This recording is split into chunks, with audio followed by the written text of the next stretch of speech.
طبعا فوز الاهلي النهارده على القطن الكاميروني 4-0، نتيجه مهمه وفوز اهم بالنسبه للنادي الاهلي. طبعا نتيجه مهمه ان انت تكسب النهارده القطن الكاميروني في الكاميرون 4-0 بالاداء بالشكل دوت عشان ترجع الثقه تاني للاعيبه النادي الاهلي بعد الفضيحه والخساره الكارثيه الجوله اللي فاتت على ايد سان داونز. فكنت لازم تكسب النهارده بنتيجه كبيره بالاداء اللي شفناه النهارده قدام القطن الكاميروني عشان لعيبه النادي الاهلي يرجع لها الثقه تاني. طبعا فوز اهم بالنسبه للنادي الاهلي لان النادي الاهلي كان لازم يفوز باي نتيجه النهارده على القطن الكاميروني في الكاميرون عشان بقى يحقق اول جزء من المهمه الصعبه بالنسبه للنادي الاهلي. وطبعا المهمه الصعبه دي جزئين بايد النادي الاهلي وجزء للاسف بايد فرقه زي سان داونز. بكره باذن الله تعالى سان داونز هو اللي هيحدد بقى مصير النادي الاهلي، هل النادي الاهلي هيكمل في البطوله اذا فاز على الهلال السوداني او ان هو بقى يودع النادي الاهلي بكره البطوله لو لا قدر الله سان داونز خسر بكره من الهلال السوداني على ارض الهلال السوداني. وطبعا من مصلحه سان داونز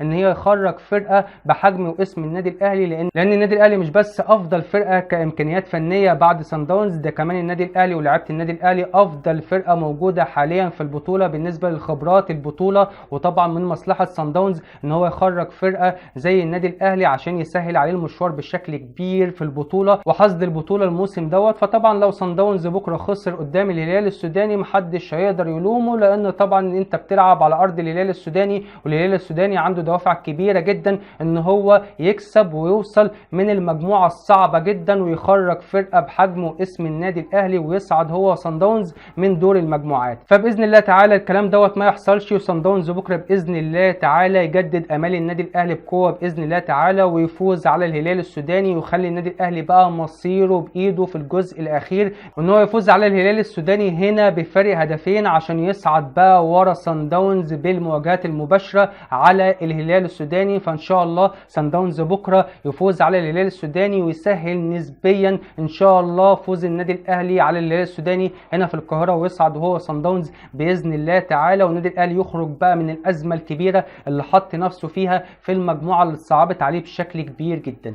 لكن النهارده النادي الاهلي قدم مباراه كبيره جدا بالاداء بالشكل بالنتيجه الكبيره جدا على القطن الكاميروني. صحيح القطن الكاميروني فرقه متواضعه جدا فنيا والنادي الاهلي كان متوقع ان هو يكسب في الكاميرون، وعلى الرغم ان القطن الكاميروني فرقه متواضعه جدا فنيا واي حد ممكن يتالق قدامها، ولكن النهارده في حاجات مهمه جدا ظهرت في المباراه زي مروان عطيه النهارده قدم مباراه كبيره جدا دفاعيا وهجوميا قدام القطن الكاميروني وقد ايه هو لاعب بشخصيه النادي الاهلي بريحه النادي الاهلي بطعم النادي الاهلي. واتمنى بقى اي صفقه تيجي للنادي الاهلي تبقى زي مروان عطيه كده بشخصيه مروان عطيه اللي حسسني النهارده اللي هو بقاله سنين بيلعب في النادي الاهلي، لعيب بسم الله ما شاء الله عليه سواء دفاعيا ولا هجوميا. دفاعيا بيضغط بشكل كويس جدا، بيتحرك بشكل كويس جدا، بيقفل المساحات وخطوط التمرير في نص الملعب بشكل كويس جدا. هجوميا بقى لعيب على اعلى مستوى، كرة تحت رجله شكلها حلو جدا،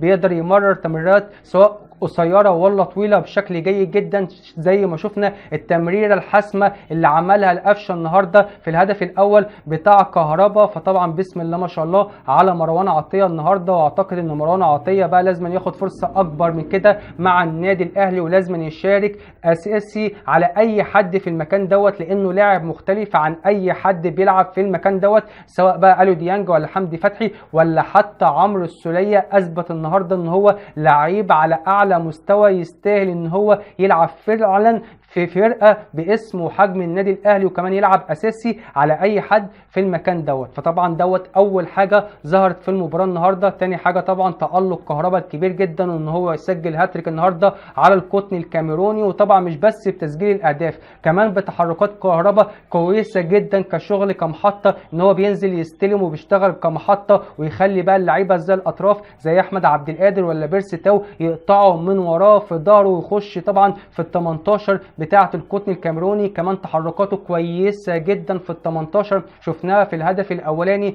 بتاع قفشه وازاي قطع من ظهر المدافع وازاي طبعا التكمله بتاعته في الهدف الثاني بتاع تمريره بيرسي تاو وازاي طبعا من لمسه واحده في الثلاث اهداف سواء في الاول ولا في الثاني ولا في الثالث بيسجل 3 اهداف من لمسه واحده. تبين لك قد ايه كهربا لعيب كبير وامكانياته كبيره ويستحق ان هو يلعب اساسي كمهاجم للنادي الاهلي في المكان دوت على حساب اي حد، لانه في اي مباراه بينزلها سواء احتياطي او اساسي بيصنع الفارق وبيقدر يسجل بشكل كبير جدا للنادي الاهلي. فطبعا كهربا النهارده اثبت ان هو لازم يكون المهاجم الاساسي للنادي الاهلي الفتره اللي جايه باذن الله تعالى. ثالث واحد النهارده هو بيرسي تاو. بيرسي تاو المباراه الثانيه على التوالي بيقدم مستوى كبير جدا بعد مباراه سان داونز اللي قدم فيها اداء مميز جدا وكان افضل لاعب في النادي الاهلي في مباراه سان داونز. النهارده في المباراه الثانيه على التوالي بيقدم مباراه كبيره جدا، بيعمل 2 اسيست وبيسجل هدف.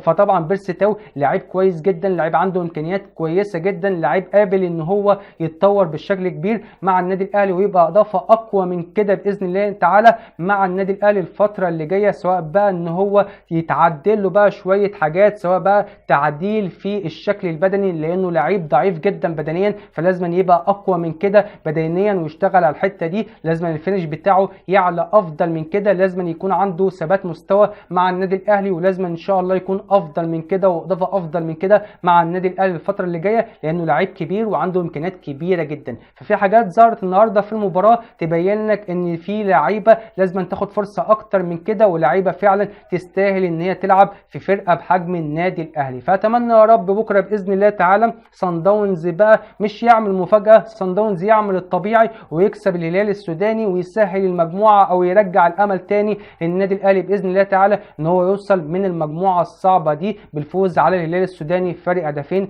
هنا في القاهره باذن الله تعالى. اتمنى يا رب كل التوفيق لصن داونز بكره باذن الله تعالى ويكسب الهلال السوداني. اتمنى يا رب كل التوفيق بقى في المباراه النهائيه للنادي الاهلي هنا في الهلال في القاهره ويكسب الهلال السوداني بفارق هدفين ويصعد من دور المجموعات باذن الله تعالى. اتمنى يا رب كل التوفيق للكولر والنادي الاهلي. اتمنى يا رب يكون كلامي في الكوره عجبكم. اتمنى يا رب ان انتم ما تنسوش تعملوا لايك والاشتراك في القناه، والسلام عليكم ورحمه الله وبركاته.